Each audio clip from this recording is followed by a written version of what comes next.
Buenos días, tengan discípulos, bendiciones en el nombre del Señor. Es una bendición comenzar a hacer este proyecto, comenzar a grabar casi todas las escrituras para que quede como un registro ya histórico, un registro allí doctrinal para los discípulos, para futuras generaciones de discípulos. Amén. Hoy vamos a comenzar con la carta de los Efesios. Ya comenzamos el miércoles anterior. Hoy vamos a presentar lo que es el bosquejo de la carta de los Efesios. Quiero decir que la carta de los Efesios fue escrita por el apóstol Pablo. El apóstol Pablo, es decir, la escribe según los historiadores en el año 62, 63 a.C. y la hace desde la prisión en Roma. Creo que Pablo estuvo preso para como 7 años, o sé si aproximadamente 6, 7 años en Roma. Y después de eso es que decapitado, creo que fue por Nerón. Entonces la carta de los Efesios ataca algunas cosas doctrinales del gnosticismo que se había preparado en Grecia, en la Grecia de los tiempos de la filosofía. Y el apóstol Pablo comienza a atacar ciertas cosas. O sea, el tema principal de la carta está dirigida a la iglesia, porque el tema principal es la iglesia. Entonces vamos a ver algunos puntos doctrinales acá que vamos a comenzar a desarrollar. Y el primer punto de la estructura de la epístola es doctrinal. El primer punto doctrinal que va a estar basado en el capítulo 1 al capítulo 3. El primer punto doctrinal quiere decir las bendiciones en Cristo, las bendiciones en Cristo del creyente. Capítulo 1 al capítulo 3, la primera parte que es doctrinal está basada en las bendiciones en Cristo del creyente. En la parte A tenemos lo siguiente: nuestra posición en Cristo Jesús. Es importante que el discípulo tiene que entender su posición en Cristo, no solamente su posición en Cristo, sino su derecho y deber en Cristo Jesús. Alabamos a Dios, que es bueno para hacer su misericordia. Lo otro es que del punto A tenemos también el Padre. El punto A tenemos nuestra posición en Cristo Jesús, está del capítulo 1.1 al 14. Del capítulo 1.1 al 14. Dice así, primero del 1.6 al 6, dice el Padre, número 1, del Padre, la posición del Padre. 2, del 7 al 12 está la posición del Hijo, y del punto número 3, del 1.13 al 14 está la posición del Espíritu Santo. Ya vimos la primera estructura, o sea, la estructura de la primera parte. A y B. B está la oración por entendimiento. Pablo oraba para que los discípulos recibieran oración, para que recibieran el entendimiento.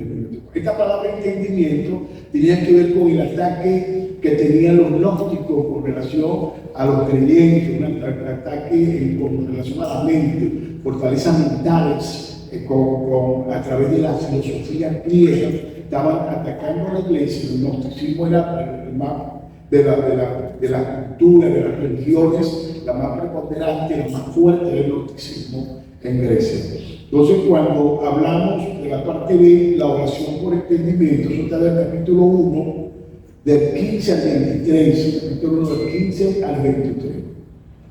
C, nuestra posición en Cristo Jesús, eso está en el capítulo 2, comenzamos ya con el capítulo 2, con nuestra posición en Cristo Jesús. Más adelante vamos a ir desarrollando estos textos. Ahora, la C tiene un hilo. La C tenemos el capítulo 2, lo primero que dice: resucitado y sentado en el trono en Cristo Jesús. Eso está del capítulo 2, del 1 al 10. Capítulo 2, del 1 al 10. Y 2, reconciliado y colocado en el templo de Dios. Eso está en el capítulo 2, del 11 al 22. Al terminar la parte B, C, 1 y 2, veremos con la D para concluir con la primera parte. La primera parte de la primera parte es la oración que hace Pablo para capacitar a los creyentes. La oración para los que los permiten sean capacitados. Sin Pablo, cuando le hace la primera visita, que se lo vamos a ver más adelante, cuando le hace la visita a los Efesios, vaya a visitar eso Pablo, para recorrer la región, Pablo sí le enseñó aspectos de la doctrina, pero en ese tiempo Pablo enseña la doctrina, pero lo que Pablo está enseñando en la carta a los Efesios se considera como una carta magistral, como la carta a los romanos que hace Pablo, que Pablo automáticamente ataca el problema principal que tenía la iglesia en Éfeso. Acuérdense que más adelante vamos a ver que en Éfeso había mucha problemática con la idolatría, la diana de los Efesios. Vale la pena mencionar que Pablo, cuando llega a predicar en el libro de los Hechos, ahorita vamos a ver los textos, eso está en el libro de los Hechos, cuando llega a predicar ahí a Éfeso, se encuentra con la estructura de la diana de los Efesios, Lucas registra el hecho de que Pablo comienza a predicar y hay un encontronazo con los creyentes de Diana y comienza una multitud y comienzan a llegar grandes Dianas de los Efesios. Dice la Biblia, Lucas registra que gritaban como 2 horas, como 2 horas aproximadamente gritando, porque ellos, los ciudadanos de Éfeso, se vieron atacados con una nueva religión. Para ellos el cristianismo era una nueva religión que le iba a quitar casi todo. Se vieron atacados y ahí comienza. Ellos adoraban, veneraban a la diosa Diana de los Efesios. Ahí Pablo, vale la pena mencionar, Pablo sale prácticamente golpeado y maltratado Pablo, porque la historia paralela, la historia dice que después posteriormente Juan, Dios envía a Juan allí a ese lugar. Menciono que, según los historiadores dicen, que esta estatua, la principal de la diosa Diana, es una estatua grandísima, grande ídolo, muy fuerte, y es un ídolo bien construido por la civilización griega. Era bien construido, era un ídolo de piedra maciza. Y cuando llega Juan, ya pasando el tiempo, ya Juan estaba viejo, ya casi todos los apuntes de él ya habían muerto. Cuando Juan visita la ciudad de Éfeso, y Juan, con solamente una oración guiado por el Espíritu Santo, oró y esa estatua, ese ídolo se vino al piso. Se cayó, se pulverizó, se vino abajo. Entonces, ¿qué pasa? Pablo no pudo, porque posteriormente, años más tarde, Juan hace la oración y Juan puede medio entrar a consolidar a la iglesia. La parte 2 tiene que ver con deberes. La primera parte de la escritura de la epístola tiene que ver con la doctrina. La segunda parte de la escritura de la epístola tiene que ver con deberes. Los deberes tienen que ver con la conducta en Cristo del creyente. La conducta en Cristo del creyente. Así ya como los que están estudiando, los que están en la escuela, ya ustedes saben ya que cómo sacar lo que es el sentido doctrinal, el sentido de deberes ético y moral con relación, basado en lo poco que se le enseñó con relación a la hermenéutica. Entonces estamos dividiendo la escritura, se divide en 2 partes, toda la escritura completa. Trae 6 capítulos, los primeros 3 son doctrinales y los 3 últimos son los deberes del creyente con relación a lo que tiene que aplicar dentro de la iglesia. Dice la conducta en Cristo del creyente. Entonces, capítulo 4, capítulo 5, capítulo 6. ¿Están de acuerdo? Andar en unidad. Andar en unidad, ustedes saben, el célebre capítulo, la primera parte del capítulo 4, que tiene que ver con los ministerios, está del capítulo 4, 1 al 16. Andar en unidad. B. Andar en pureza, del capítulo 4, del 17 al 32. C. Andar en amor, del capítulo 5, del 1 al 6. D. Andar en la luz, como dijo que lo que somos. Capítulo 5, del 7 al 14. E. Andar con cuidado, capítulo 5, del 15 al 17. F. Andar en armonía, del capítulo 5, 18 al 6, 9. F tiene tres puntos importantes. ¿Cuáles son esos tres puntos de F?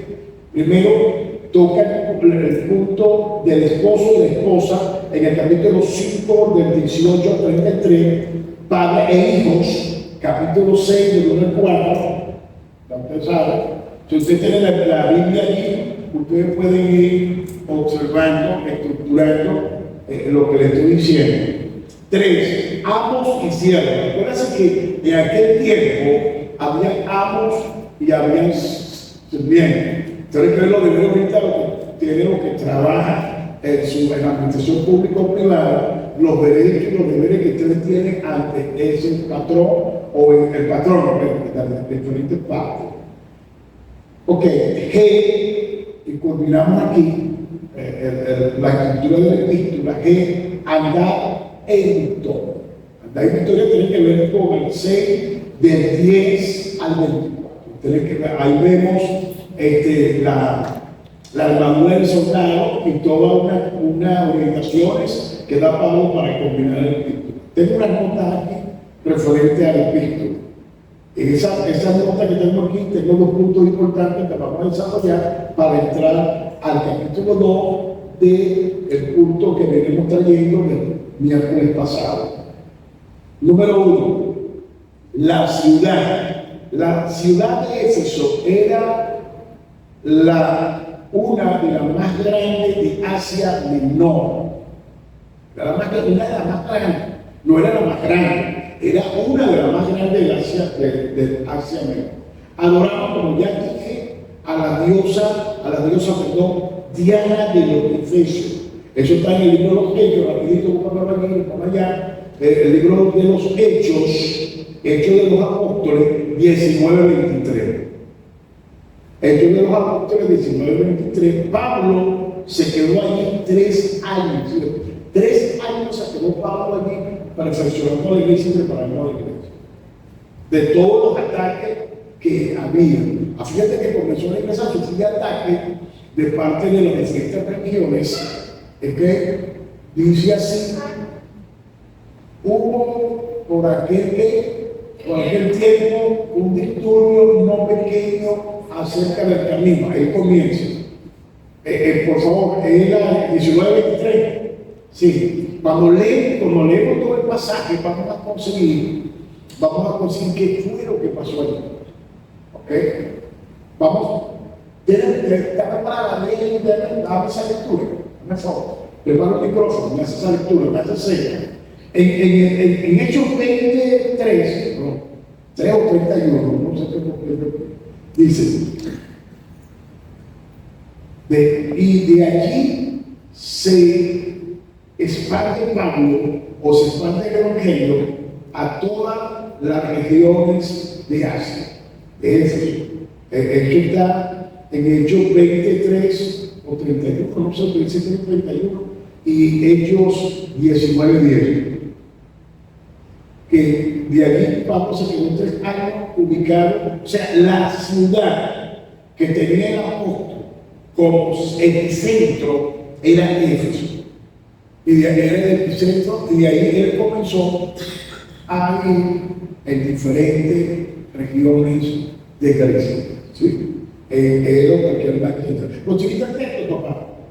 Lean el tiempo, por favor. Así continuó por espacio de 2 años, de manera que todos los que habitaban en Asia, judíos y griegos, oyeron la palabra del Señor Jesús. O sea, casi hablando 2 años, pero el estudiador dice 3 años. Ahora, el 31, por favor. No dice 31, ¿qué dice? Ya va, lee. Por tanto, velad, acordándoos que por 3 años, de noche y de día, no he cesado de amonestar con lágrimas a cada uno. 3 años tuvo Pablo amonestándole. Mira, tuvo un problema fuerte. ¿Tú quieres ver que ahorita los problemas que tenemos en la iglesia? Claro, sí, que nos quita esta ahí, hay un problema con. A Pablo le echaron una pena en eso, ¿no? Eso lo vemos en el capítulo 19. Una pena, ¿no? Pablo salió de ahí con una pena muy grande, Pablo. Entonces, ¿qué pasa? Fue fuerte. Esa iglesia fundada por Pablo fue una iglesia muy fuerte en cuanto que había diversas doctrinas. Ahora vamos a discutir más adelante. Había diversas doctrinas. Esa diversas doctrinas Pablo tiene que enfrentar. Pablo tuvo que enfrentar muchas escuelas, muchas escolásticas de la metodología griega, de la filosofía griega. Había los estoicos, los epicúreos. Pablo tuvo que enfrentar a muchos de ellos y contender con ellos. Ahí había una escuela llamada Tirano. Ahí Pablo, el hombre fue más abierto.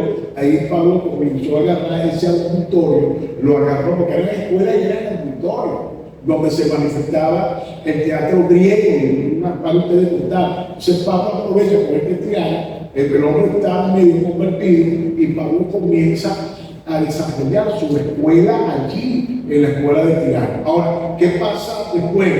Lo que me pregunta después que Pablo comienza, porque Pablo no solamente fundaba iglesias, sino que Pablo iba a la sinagoga a ver si ganaba algunos judíos. Y ahí eso era lo que le echaban la pela a Pablo. Él lo amaba. Pablo era como Jeremías en tal sentido. ¿Cómo es eso con Jeremías? Bueno, Jeremías era iba con la profecía, Dios le hablaba, mira este pueblo, mira y tal.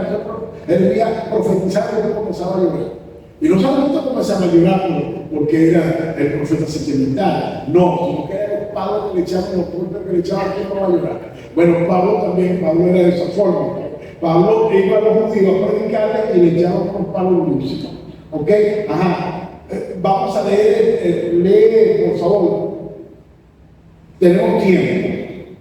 Vamos a leer el 19, del día 23. ¿Sí? Para ver qué fue lo que pasó, sin hechos, para ver qué fue lo que pasó ahí. Ya tiene 23, vamos a ver. Y continuó por espacio de 2 años, de manera que todos los que habitaban en Asia, judíos y griegos, oyeron la palabra del Señor Jesús. Y hacía Dios milagros extraordinarios por mano de Pablo. De tal manera que aún se llevaban a los enfermos los paños o delantales de su cuerpo, y las enfermedades se iban de ellos, y los espíritus malos salían. Pero algunos de los judíos, exorcistas ambulantes, intentaron invocar el nombre del Señor Jesús sobre los que tenían espíritus malos, diciendo: os conjuro por Jesús, de que predica Pablo. Había 7 hijos de un tal Esteban, judío, jefe de los sacerdotes, que hacían esto. Pero, respondiendo el espíritu malo, dijo: a Jesús conozco y sé quién es Pablo, pero vosotros, ¿quiénes sois?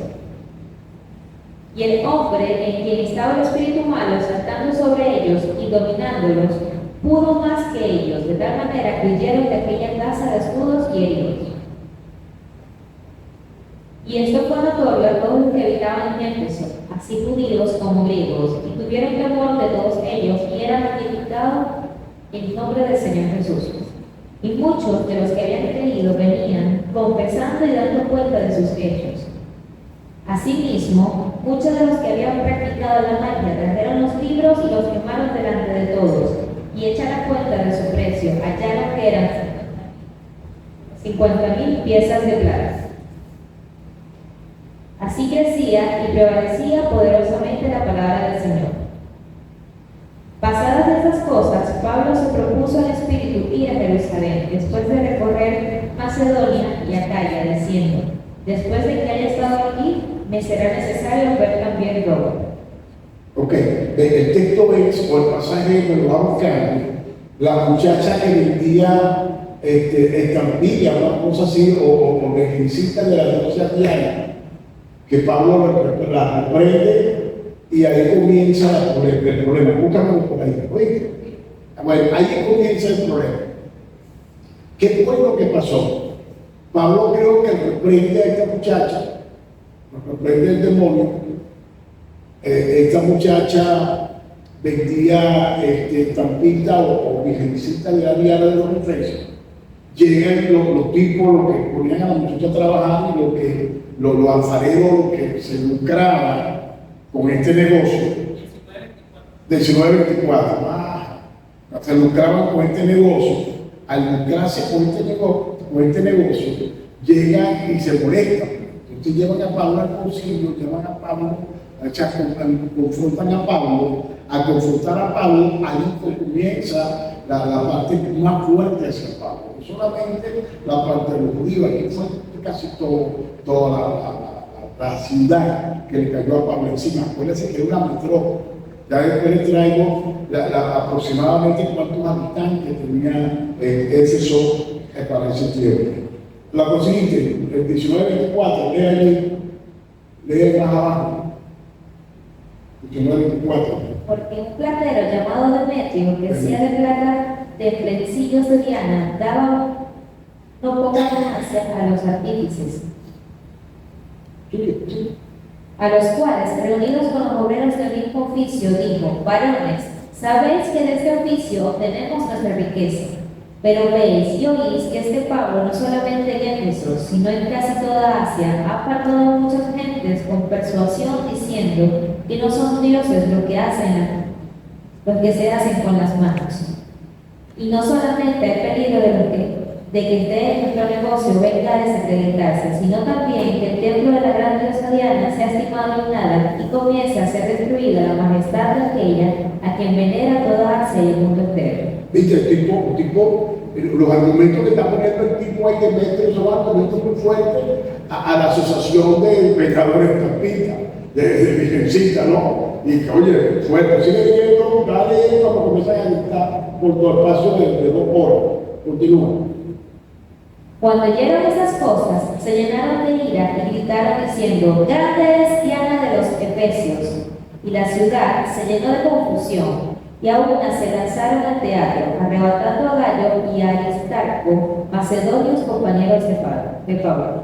Fíjate, ¿dónde fueron? Al teatro. ¿Dónde estaba Pablo? ¿Dónde estaba la iglesia? En el teatro. O sea, Pablo entraba a una ciudad como apóstol, no solamente tenía la sabiduría del Espíritu, Pablo tenía estrategia, bastante estrategia tenía Pablo. Entonces, ¿qué pasaba? Pablo tomaba estos teatros, lo convertía en iglesia. Yo no sé si más adelante o cuando él llega a Grecia, no sé si aquí en Éfeso, comienza y ve muchos templos, había muchos templos con nombres alusivos a sus dioses, Y cuando va, lo que él quiere entrar en uno de esos templos, porque es una estrategia, ¿no? Guiada por el Espíritu, él ve el emblema frente al templo, decía: al Dios no conocido, a él te adoramos.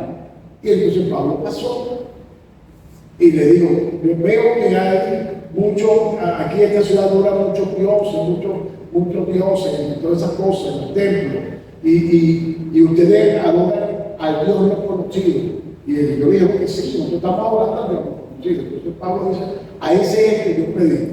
Y Pablo comienza a predicarle el Dios no conocido, y ellos se convierten y Pablo comienza allí, comienza a tener una iglesia allí en esa región. Ahora, punto número 2. Punto número 2 de unas notas que tengo. Dice: la iglesia. Primero la ciudad y después la iglesia. Pablo visitó brevemente a Éfeso en su segundo viaje misionero. ¿Cuándo fue su segundo viaje misionero? Dejando allí a sus ayudantes, Priscila y Aquila. Ubícate, Hechos 18, 28. O Hechos 18.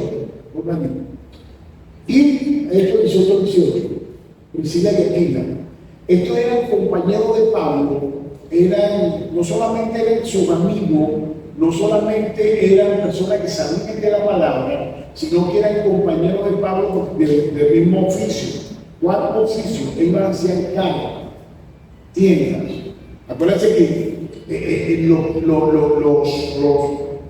de una ciudad a otra eran muy distantes y las carpas era beneficioso cargarlas, porque cuando no se llegaba a una ciudad, ellos acampaban y sacaban carpas. Entonces, ese negocio, Pablo y ellos tenían un negocio de las carpas, y ese negocio era que sustentaba a Pablo por cierto tiempo.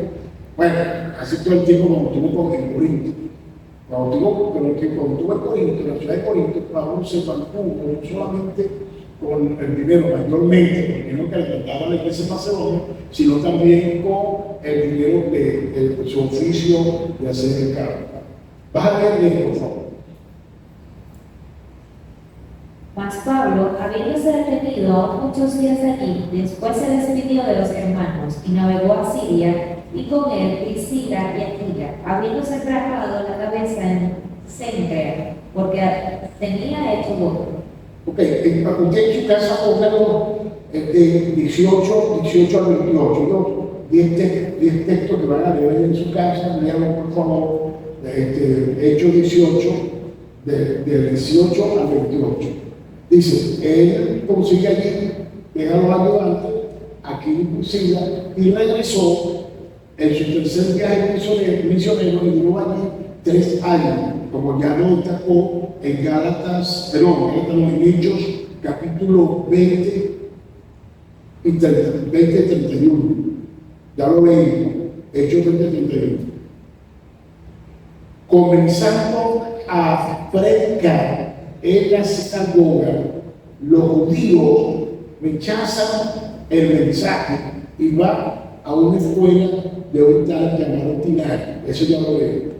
De un tal llamado Tirano. Y con Tirano es que se queda ahí, en esa sinagoga con Tirano, comenzar a enseñar. No solamente enseñaban judíos, también enseñaban cristianos. Comenzaba a ganar. Pablo siempre fue un estratega con relación en la predicación del Evangelio, no solamente la predicación, también en usar, podemos llamarla así, una viveza, una estrategia o habilidades del Espíritu para entrar en esos sitios y predicar a Cristo. Ok. ¿Qué fue lo que estudiamos? Vamos a hacer un repaso. ¿Qué fue lo que estudiamos el miércoles pasado? El miércoles pasado, en el capítulo 2, está en el 2, 3,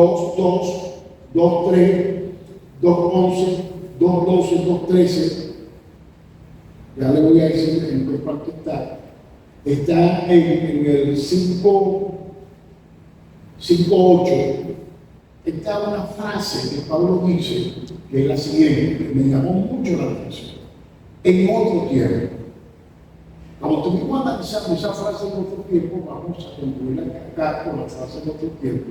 Si podemos leer nosotros, en el 2:2 dice, en los cuales anduviste en otro tiempo, siguiendo la corriente de este mundo.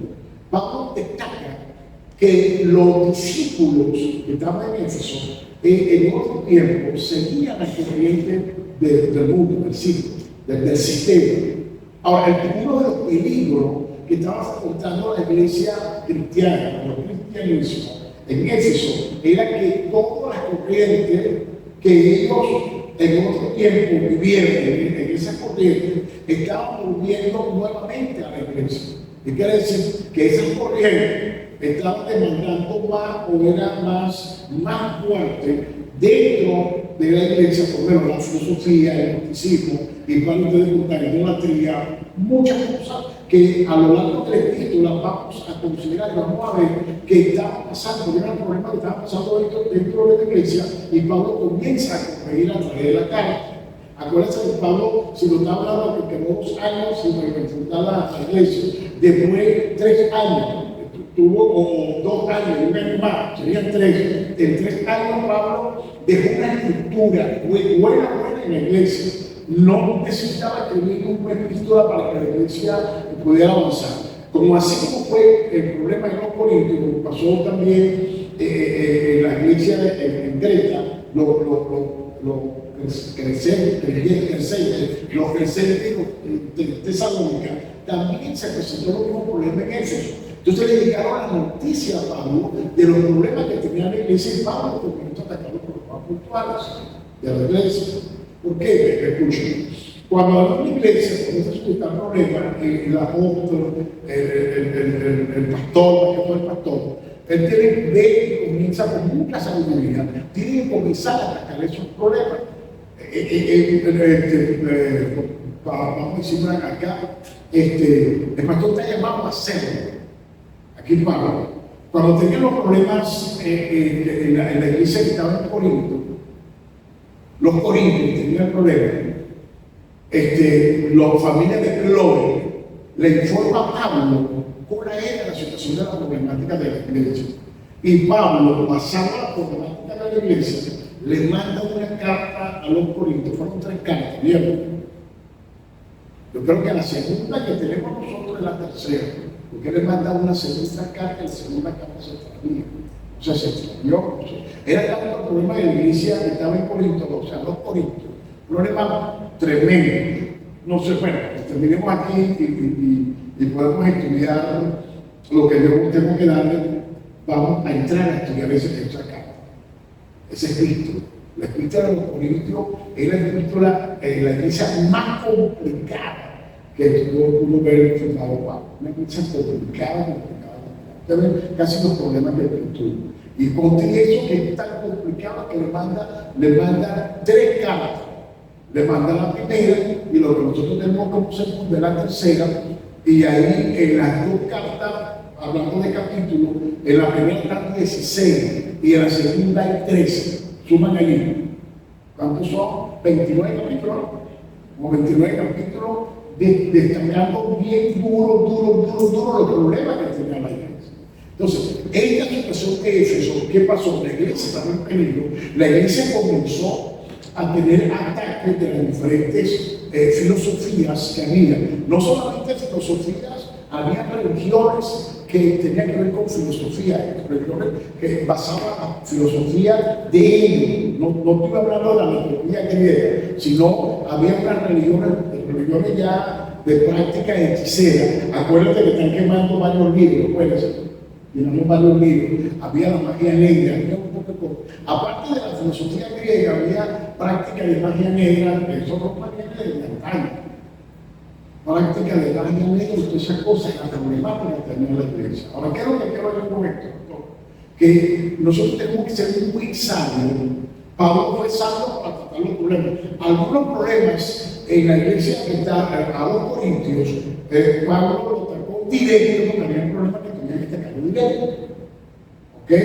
Y Pablo no le importó que se hiciera el enemigo de, bueno, a los Gálatas, Pablo llega y escribe y dice, y le dice así, me he hecho su enemigo por decirle la verdad.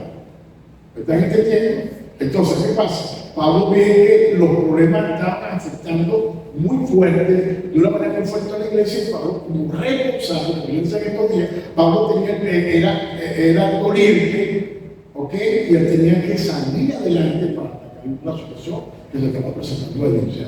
Como bombero, como el Espíritu Santo le señala, bueno, tú eres el bombero que tienes que pagar ese fuego. Ok, dice, en los cuales tuviste en otro tiempo, siguiendo la corriente de este mundo, conforme el príncipe de la potestad del aire, el espíritu que ahora puede gozar de desobediencia. Pero había desobediencia.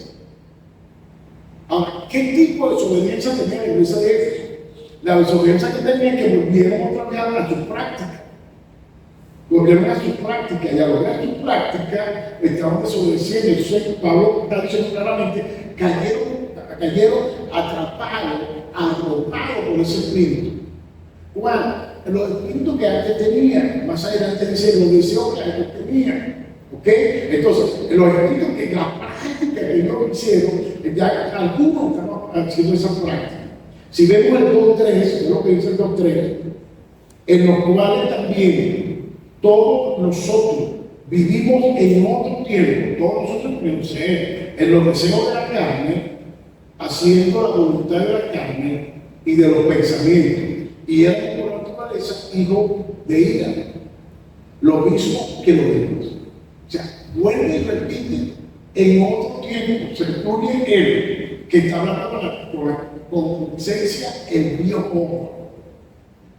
Ahí está poniendo las características del viejo hombre, las características que tenemos nosotros de nuestra identidad. Quiere decir que el problema era puntual y el problema era fuerte. O sea, y él a través de la carta ataca la situación del problema, porque entonces se va a desviar la iglesia por completo del plan y del propósito de Dios. Me queda un cuarto de hora. Sí, en 15. Sí. El 2:11, creo que dice, por tanto acordado de que en otro tiempo vosotros los gentiles, en cuanto a la carne, eran llamados en circuncisión, no hombre de pacto, hombre sin pacto, eso es lo que presenta, un hombre sin pacto, por la llamada circuncisión, hecha con mano en la carne. Ahí está destacando que hay otra es la circuncisión del espíritu, que es el corazón. ¿Ves? Entonces, no tenía pacto. En aquel tiempo estaba sin Cristo, alejado de la ciudadanía de Israel, ajeno a los pactos y a las promesas, sin esperanza. Alejado a los pactos y a las promesas. La circuncisión era una señal que representaba pacto en el judío, en el varón. La hembra, tú sabes que la cultura hebraica para ese tiempo, también la cultura oriental, no solamente la hebrea, la mujer no era considerada como hoy. Hoy las mujeres son empoderadas, y la mujer ya no puede, hoy la mujer está desatada, sin esperanza, sin Dios en este mundo. Pablo le recuerda que ellos no tenían esperanza, no tenían Dios, no tenían nada. Y Pablo le está diciendo que es lo que estaba. Ellos prácticamente no eran nada. Lo que ellos practicaban, lo que ellos hacían. O sea, no era nada. Y Pablo le está recordando que si tú en otro tiempo estabas practicando, ¿cómo es eso que después que llegaste a Cristo, como dice los Gálatas, cómo es eso que lo vas a comenzar a practicar otra vez? Es lo que Pablo quiere decir. Ok. El 13. Pero ahora, en Cristo Jesús, vosotros, que en otro tiempo estaba lejos, en otro tiempo estaba lejos, habéis sido hechos cercanos por la sangre de Cristo Jesús. ¿Qué quiere decir? Que la sangre de nuestro Señor Jesucristo nos acercó la sangre. Ahora, los urbanos, más fuerte aquí, que vamos a leer más adelante, dice el 14, dice, porque Él es nuestra paz, que de ambos pueblos hizo uno, derribando la pared intermedia que había de separación, aboliendo en su carne las enemistades, la ley de los mandamientos, expresados por ordenanza, para crear en sí mismo de los dos un solo y nuevo hombre, haciendo la paz. Por eso que es más importante la paz. Donde me habló el Espíritu, me habló allí. La paz es importante. Ahora, ¿cuándo lo dice también en el capítulo 4:3? Lo dice en el capítulo 4:13, de soliste guardar la unidad del Espíritu, el capítulo de la paz, 3, lo dice en el 4:13. Entonces, ¿qué pasa? La paz es importante. Ahora, ¿qué tan importante es la unidad y la paz que tengo que sentir yo dentro de la iglesia con mi hermano? Porque había el problema que había también, había opina, había separación, había discrepancia, había problemas, igual que en Corinto. Había una situación, había una problemática de separación del cuerpo, como en los Gálatas, la mutilación del cuerpo. Había una problemática que estaba dañando al cuerpo de Cristo. El cuerpo de Cristo le había entrado un virus, no solamente un virus, varios virus. ¿Ok? Al cuerpo le entraron varios virus. Y uno de los virus más fuertes lo conseguimos allí en el capítulo 2. En el capítulo 2. Ve lo que dice el 16. Y mediante la cruz reconciliar con Dios, a ambos en un solo cuerpo, matando en ella que. Mira, cuando usted no tiene paz, no está enemigo con tu hermano, usted tiene que buscar con tu hermano. A la pregunta moral, ¿por qué? Cuando uno tiene paz, cuando uno está ilimitado, no tiene que buscar inmediatamente a reconciliarse con su hermano, porque no hacemos efectiva la sangre de Cristo. No la hacemos. Vamos a leer de nuevo. Y ahí estamos cerrando. Ya, bueno, copien eso. Para el viernes, damos un poquito sobre eso y abrimos preguntas y respuestas. ¿Sí? Ok. Vamos a leer. ¿Dónde vamos a leer? 2:13 al 16. Dice: pero ahora dentro de vosotros, que en otro tiempo estábamos lejos, habéis sido hechos cercanos por la sangre. ¿Qué quiere decir? Que la sangre de Cristo me acercó al cuerpo, me introdujo al cuerpo. Creo que es Primera de Corintios 12:13, que nosotros fuimos bautizados en un cuerpo. 12:13, si fuimos por espíritu, porque por un solo espíritu fuimos todos bautizados en un cuerpo, sean judíos o griegos, sean esclavos o libres, y a todos nos dio de beber del mismo espíritu. O sea, el Espíritu Santo nos introdujo al cuerpo. Estamos dentro del cuerpo. Ahora, ese bautismo del Espíritu, en su gracia, también lo hace la sangre. Porque la sangre también me justifica igual que la gracia, igual que la fe, igual que la vida, igual que su muerte. Me justifica la sangre. Entonces esa sangre me hace estar, esa sangre me da derecho en el cuerpo. Esa sangre me santifica en el cuerpo. La sangre de Cristo. No sé cómo que un Cristo murió. No sé qué tiene poder. La sangre de Cristo tiene poder. Bueno, pero acá, la sangre de Cristo tiene poder poco. ¿De qué manera tiene poder? O sea, ¿cómo prestar? Para ser efectiva la sangre.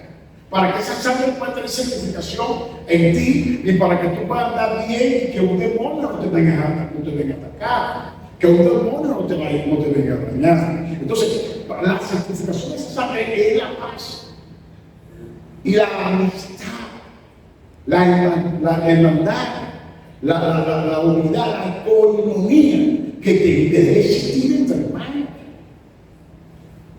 Pero no es cosa que vamos por la creta, no sé. Si yo no lo veo bien en rodillas, no lo perdono. Bueno, hermano, no fracasado. Esos somos los católicos que caminamos de rodillas, en la salida de San Pablo. El día miércoles que van de moral, que tienen que ir de rodillas. Aquí no estamos pagando penitencia. No se está pagando penitencia. Tenemos que estar claros. La Biblia es clara. Hay un principio para que pueda operar la sangre de Cristo. A veces decía, la sangre de Cristo te ahoga, bueno, la sangre de Cristo es efectiva cuando tú eres condenado en los sentidos, en los principios que están marcando la vida que tenemos que hacer. Ahora, ¿qué pasa? Ellos estaban haciendo nula la cruz de Cristo. Estaban haciendo nula la cruz de Cristo, porque estamos adelante de los Gálatas, que lo que eran los corintios también, eran los que andaban en desorden, hacían nula la efectividad de la cruz de Cristo. Hacer nula la cruz de Cristo es nula el ingrediente efectivo que nos acercó y que nos hizo alrededor del cuerpo, que nos introdujo al cuerpo. ¿Cuál fue? La sangre. Y a través del Espíritu, el Espíritu mantiene la unidad dentro de ese cuerpo, que es el cuerpo de Cristo. ¿O de qué pasaba? Mucho. ¿Qué pasaba? Dice, porque Él es nuestra paz. ¿Qué es la paz? Está hablando de la sangre, ¿no? Porque Cristo es nuestra paz, que de ambos pueblos hizo uno desde pasó la frontera de la separación. Porque había un problema entre judíos y gentiles. Los judíos no aceptaban que los gentiles, ellos decían que nosotros éramos como dicen ahorita los musulmanes, ¿no? los fundamentalistas, que nosotros somos los infieles, que nosotros vamos para el infierno, porque nosotros no profesamos o no vivimos como gentiles. en su religión. Entonces, lo que no tienen en su religión, eso es inclusive. Lo que no tienen en su religión son los demonios y se van a perder. No es así, es un fundamentalismo aquí que religioso del Islam, que no es así. Ahora ven, el 15 dice, aboliendo en su carne las enemistades. ¿Qué fue lo que fue abolir? Hay enemistades que había entre judíos y griegos, entre judíos y gentiles. ¿En qué sentido? Por el ceremonial. ¿En qué sentido? Por el dogma. ¿Ok? Entonces, eran enemigos, los judíos no lo aceptaban. Era abominación para un gentil entrar en una sinagoga. Bueno, una mujer podía entrar en la sinagoga. No entraba. No podía entrar porque una abominación para la sinagoga. Eso, ¿cómo es que? Cuando dan, esto tiene un nombre. Bueno, tenemos adelante. La presencia de una dama en una sinagoga es impura. Es un nombre. Vamos aboliendo en su cara la enemistad. La ley empezaba por ordenanza. La ley de los mandamientos empezaba por ordenanza. Para crear el sí mismo de los dos. Un solo y nuevo hombre hace todo. Y después dice, y mediante la cruz, ¿dónde la cruz? La sangre. Mediante la cruz, ¿qué es la sangre? La sangre nos reconcilia. El derramamiento de sangre nos reconcilia con Dios. Dice, nos reconcilia con Dios y reconoce a ambos pueblos. O sea, a ambos en un solo pueblo. Matando a bien y a la segunda. Repite varias veces. ¿Qué repite varias veces? 3 veces. ¿Qué repite varias veces? ¿Qué repite varias veces? Vino a abolir, vino a matar, vino a quitar. Entonces, ¿qué pasa? Que vamos a la otra parte, el 5.8. 5.8 dice, porque en otro tiempo eran tinieblas. ¿Qué éramos nosotros en otro tiempo? ¿Qué éramos nosotros en otro tiempo? Mas ahora, ¿soy qué? En el Señor. ¿Anda como? Hijos de luz. Entonces, ahí están los principios, está el fruto del Espíritu. No van 3, que no están en la lista de Gálatas. Hay nombran 3, dice, porque el fruto del Espíritu es toda bondad, está allá en la lista, pero justicia y verdad no está allá. Por eso que yo digo, no solamente son los elementos, hay más que elementos que son fruto del Espíritu. Si lo buscamos más arriba, hay más elementos, ¿ok? Que son fruto del Espíritu. Entonces, ¿qué pasa? Que lo que está diciendo Pablo allí, en Éfeso, que para tú caminar en la luz, tienes que caminar en el fruto del Espíritu. Ese fruto del Espíritu tiene varios elementos. Y esos elementos, como característica, tienen que verse en nosotros, tienen que mostrarse. Escuchen, no puede haber una característica negativa que me lleve a tomar una decisión de apartarme de los principios. No debe. Pasa, pero no debe. Para ese estudio, lo estoy hablando de estudio mismo. Hoy voy a concluir aquí. Los principios, el cielo y la tierra pasarán por su palabra. El cielo y la tierra pasarán por su palabra. Los principios están en la palabra, en la verdad. La verdad que se refiere a ella la palabra.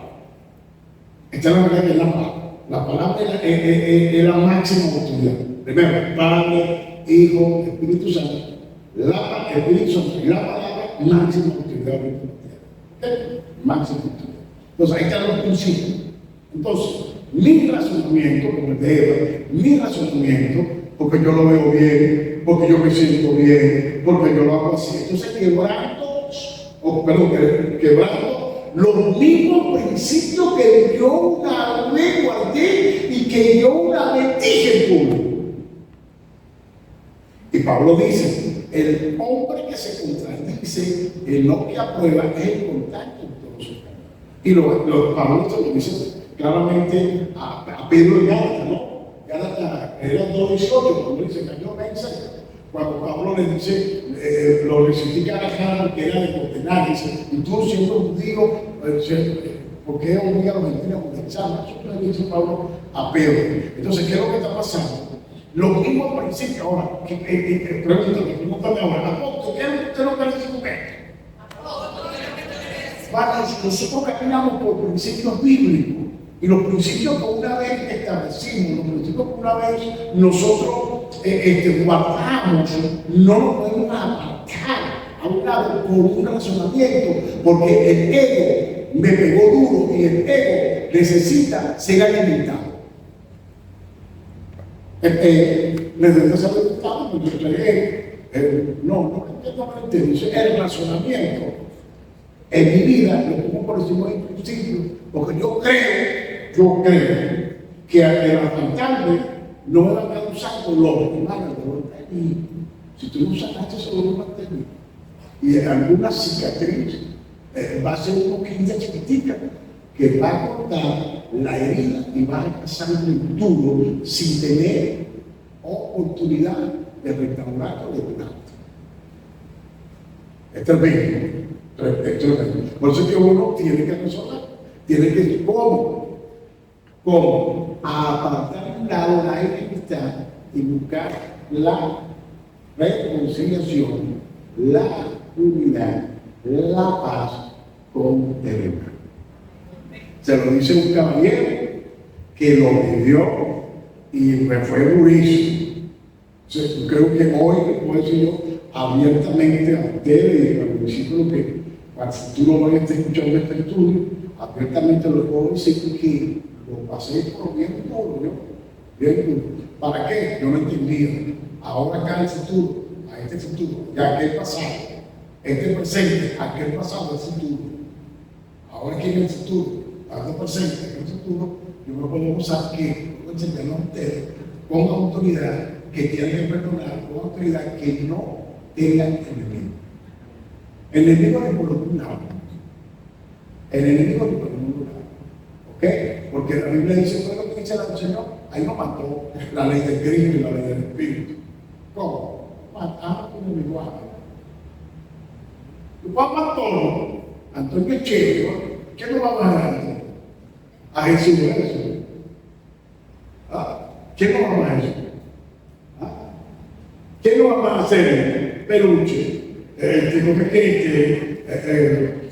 El mar dice peluche, el peluchito.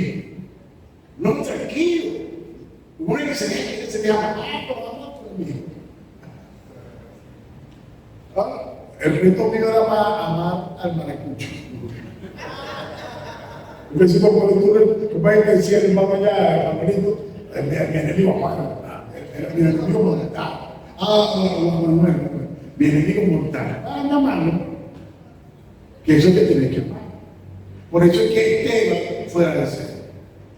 Por eso es que nosotros ahorita no entendemos al Señor Jesucristo, no entendemos a Jeremías, no entendemos a Esteban, a Zacarías. ¿Por qué no lo entendemos? Pero un hombre está teniendo peñonazo, a peñón limpio. Señor, perdóname. Esto tiene que ser ungido por el Espíritu, hermano. Señor, no hago así. No era. Y vio para arriba, Señor, perdona porque no sabe qué hacer. Los cielos se abrieron. Pablo cantó una pena consiga y se pusieron a cantar. Hermano, a mí me da una pena, esa pena que me hicieron a Pablo, no me muero. No debo decir, si a mí me matan, yo muero. Hermano, la pena lo hizo. Le echaron la mano. Y a Pablo, ¿cuántas penas no dieron a Pablo? A Pablo le dieron pena. Pero el hombre lo botaba por la puerta y se metía por la ventana. En Listra, en el libro 14 de Hechos, le echaron una pena, se lo botaron por la puerta de la zona, lo sacaron, este sí le fue. Le dieron al golpe, hermano, lo apedrearon, Pablo lo apedrearon. Era muerto, hombre muerto, muerte súbita. Y después que lo pagó, se sacudió, los discípulos lo apedrearon y oraron. Yo creo que hubo una resolución, porque Pablo lo podía apedrear. Todavía no había completado su misión, esposo. Se sacudió, se fue, estuvo gobernamento, no estamos muertos, estamos de parranda. Entró nuevamente en la ciudad a confirmar los ánimos de los discípulos y diciéndole que a través de muchas tribulaciones vamos a entrar en el reino de Dios. Hermanos, el cristianismo no es florecita, no es rosita. A veces uno quiere la rosita, la florecita, ahí la conoce y nota, ay, qué rico, qué chévere, ay, se duele con escamas. No, mi hermano, después viene lo duro porque Dios va a trabajar tu temperamento, Dios tiene que trabajar tu mal carácter y lo va a hacer con cualquiera, lo va a hacer con tu mejor hermano. Quiero tu mejor amigo, esa gente va a dar duro por ahí. Por ahí te estaba metiendo bien duro. Ay, sí, tu amiga, por ahí te va a dar Dios la cachetada. ¿Por qué? Porque Dios te va a enseñar. Te va a enseñar. Un hombre que yo trataba, quería que pensaba que era mi mejor amigo, entonces yo estaba recordando que el Señor me dice, guau, yo estaba haciendo que era mi mejor amigo, hermano. Y yo le digo, oye, vale, yo te considero mi amigo. Y yo restauré los 2 veces, yo estaba en el mundo y lo fui a buscar, lo restauré. El Espíritu Santo actuando a través de mí. Entonces llega al hospital y yo considero que tú eres amigo. El mismo hombre que le hablo mi amigo, creo que fue mi amigo, el domingo en la mañana, hermano, se toma su país en una reunión de iglesia. Y yo le dije, no quiero que me defienda, no quiero que me defienda ni tampoco me acuse. Tú no entiendes nada de esto, tú no vas a entender eso, mantente en un plano neutral. Se lo pedí por la amistad que teníamos. No, el domingo en la mañana soltó la soga. Y él no sabía, no tuvo yo. Soltó la soga. La problemática que yo tuve en la iglesia. Entonces, nosotros los 5, que era la primera vez, eran los primeros, no era la primera vez, eran las primeras experiencias que me estaba llevando a estar aquí. No, tú vas a tener experiencia en la iglesia. Eso es como tú vas todo. Si Pablo, la primera vez que le cayeron a fuerte o a látigo, le dieron un vara, que lo azotaron, todas esas cosas, eso se dio porque no hubiese escrito la 14 escritura que tenemos aquí. Si hubiese corrido, Dios tuvo que llamar a quién? A un hombre de templo, así como en este tiempo ha llamado a hombres y a mujeres de templo. No llamó al llorón. No deja que está llorando, ni a Juan Llorona, ni a Llorona. La Llorona, tú sabes, deja que es una fábula, un cuento de fábula que está aquí en Venezuela, la Llorona. No, tú no eres llorona. Tú eres una mujer de templo, tú eres un llorón. No, tú no eres el chavo que siempre está, no, tú no eres llorón, tú eres discípulo. El discípulo aguanta la pena. Amén. El discípulo aguanta la pena, sea hombre, sea mujer, va a aguantar la pena. Y como discípulo de Venezuela aquí, estaba aguantando la pena. Después que pasamos por todo esto, van a llegar uno de allá afuera. Ay, que los venezolanos, ay, que se sufrieron, ay, sí, está bien. Tranquilo. Como dice Bonita, ay, que los venezolanos, bueno, puedes hablar todo lo que tú quieras de los venezolanos, pero tú no estás aquí. Ahora, ¿qué experiencia tenemos nosotros que nadie nos va a quitar eso? Nadie nos va a quitar eso, nadie nos va a quitar el derecho legal de enseñar en cualquier parte del mundo, en cualquier territorio, de enseñar como podemos enseñar nosotros. De esta poder que tenemos y que vamos a pasar. Amén. Entonces, en los procesos, sea la nación, sea la ciudad, sea la iglesia, sea el ministro, sea el discípulo, sea el creyente, toma autoridad espiritual y derecho legal para enseñar en el lugar donde se encuentre, el lugar donde se encuentre. Le pedimos aquí al discipulado para el próximo viernes, vamos a estar enseñando ya con puntos puntuales, puntos bien específicos para desarrollar la pregunta. Bendiciones.